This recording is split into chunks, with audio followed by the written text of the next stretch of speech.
Hello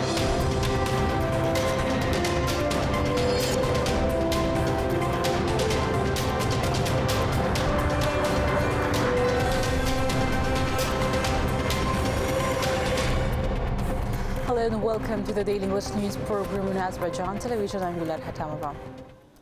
On October 8, President of Azerbaijan, Ilham held a meeting with President of the Russian Federation, Vladimir Putin, in Moscow.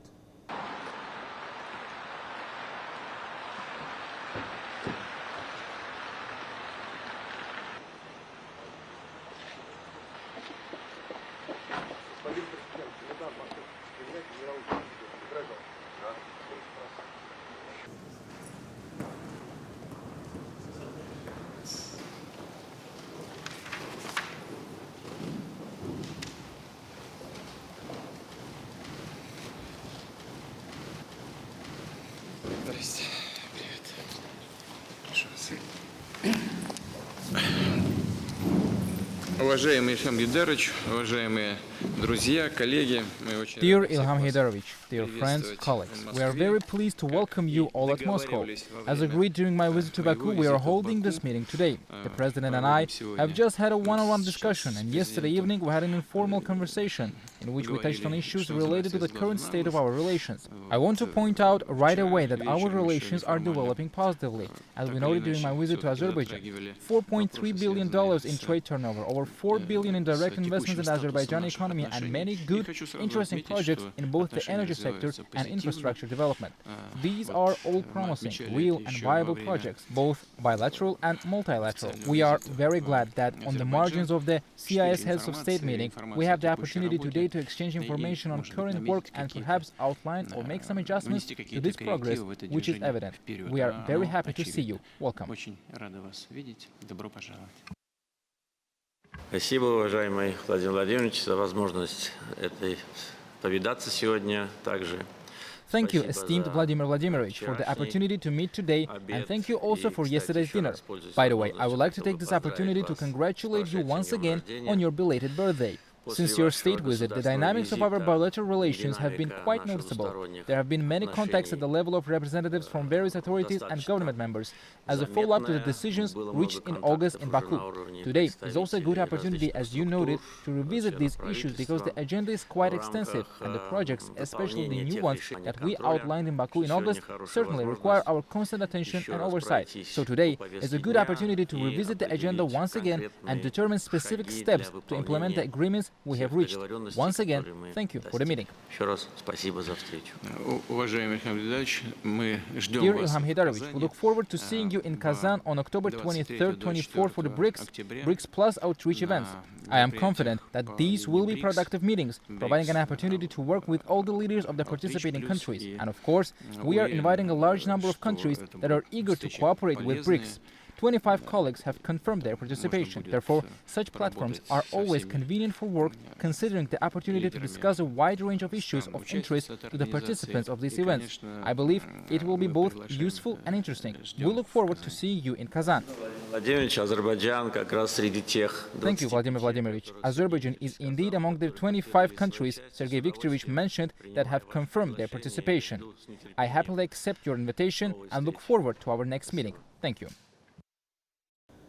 A meeting of the Council of Heads of State of the Commonwealth of Independent States was held in Moscow.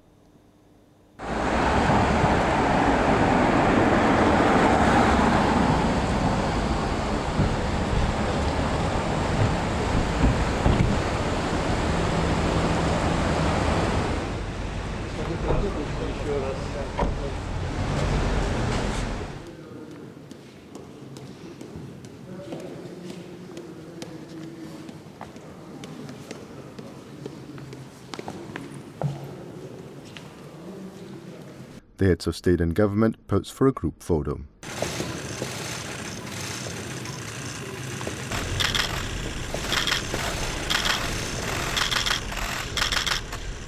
First, a limited format meeting of the CIS Heads of State Council took place. Russian President Vladimir Putin gave the floor to President of Azerbaijan, Ilham Aliyev.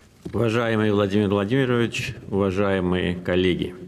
Dear Vladimir Vladimirovich, dear colleagues, First of all, I would like to congratulate you, Vladimir Vladimirovich, on your belated birthday once again and wish you good health, the best of luck, and continued success and achievements to the friendly people of Russia.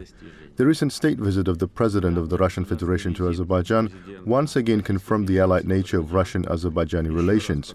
I'm confident that the implementation of the agreements reached will serve the progressive development of our relations in the future.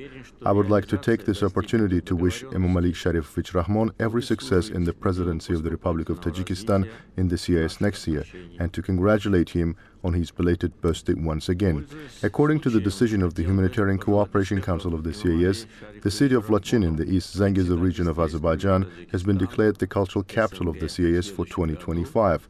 Lachin is one of the cities of Azerbaijan that was under the Armenian occupation for almost 30 years and was almost completely destroyed. Today, the town of Lachin has already been restored. A new life has started there and former IDPs have returned. The declaration of Lachin as the cultural capital of the CIS was received with great gratitude both by the natives of Lachin and the entire Azerbaijani nation. Next year, the third CIS Games will be held in Azerbaijan, with the city of Ganja becoming the sports capital. Competitions will also take place in more than 10 cities across Azerbaijan. I would like to take this opportunity to congratulate Belarus on the successful hosting of the second CIS Games. The experience of our Belarusian friends and brothers will be very useful for us in our preparations for hosting this important sporting event. In a month's time, Baku will host the largest international event, the COP29 Climate Conference. We viewed the unanimous decision of about 200 countries to hold the conference in Baku as a sign of respect from the entire world community for Azerbaijan. Dear colleagues, today we will adopt an appeal of the CIS Heads of State on the occasion of the 80th anniversary of the victory in the Great Patriotic War. Azerbaijan has made a significant contribution to our common victory. With a total population of 3.4 million people in Azerbaijan, about 700,000 individuals went to the front line at that time.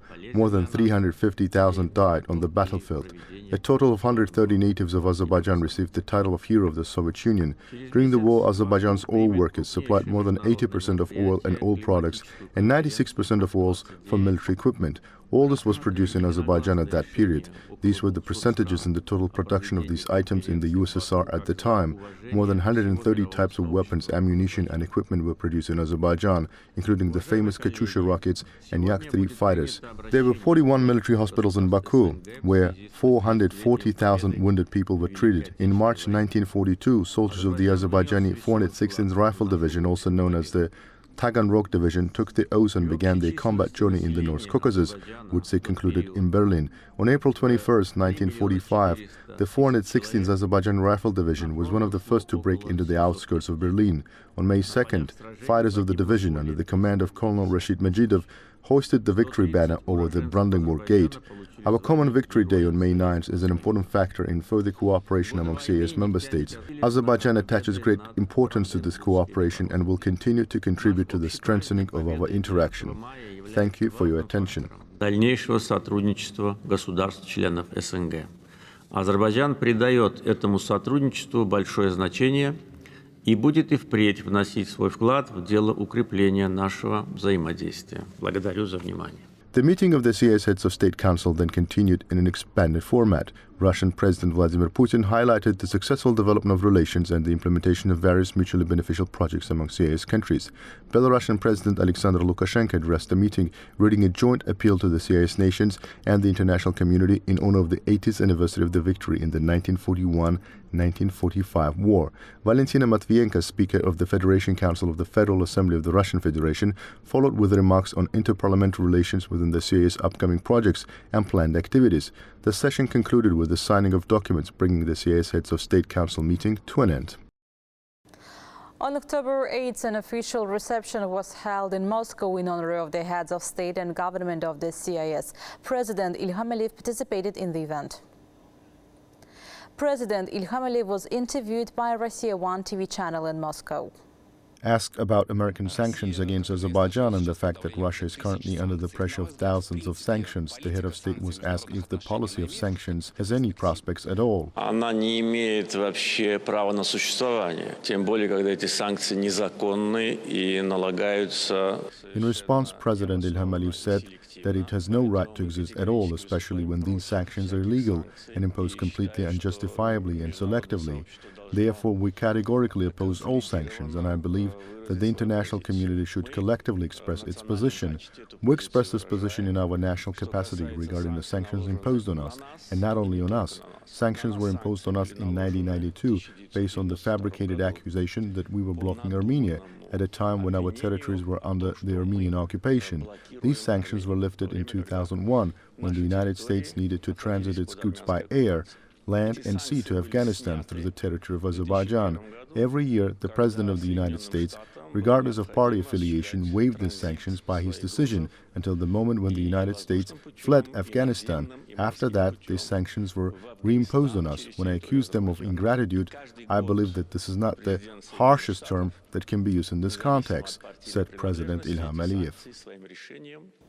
A further group of displaced persons has been relocated to the city of Shusha. A group of displaced persons who had previously resided in a variety of locations, including hostels, sanatoriums, pioneer camps, unfinished buildings and administrative buildings across different territories of the Republic, left the Garadak district of Baku. A further 16 families comprising 60 individuals have returned to their place of origin. They have been allocated new apartments. Currently, 220 families representing 823 individuals have been provided with permanent accommodation in Shusha.